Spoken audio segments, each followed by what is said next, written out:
So this is one of our newer systems, the 5D3. It comes with a remote keyboard as well. And on the back, you'll see here that there's a slot specifically for the keyboard. So you plug that in, and then you make sure the battery is charged, and then you turn it on.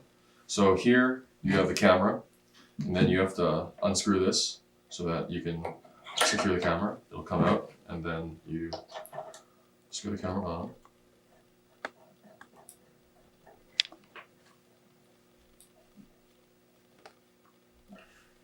And then you turn on the system. The LED should turn on, like that.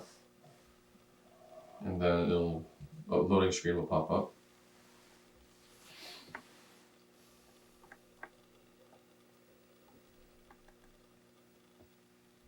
Like so.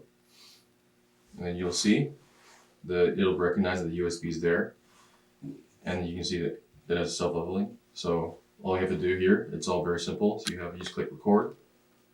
So you click record, and you'll see right here that it is recording. And on this keyboard, you'll see an on-off switch.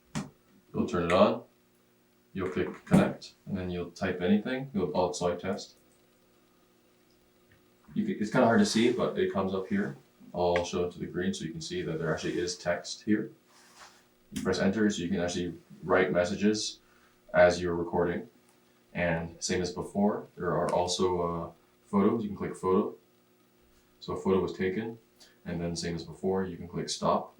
You will see stop recording.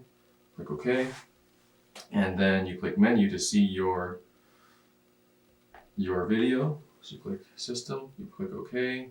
You go down to the most recent one.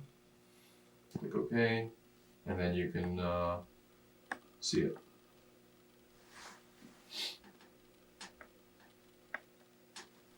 This is one of the previous videos we took, so we'll go back, exit. We'll go to the next one, which we took just now. Oh, here we go. Yeah, so you can see us typing as well. And then you click exit, and you can also delete the video. So you click delete. And he wants to delete, you click OK, and that's it.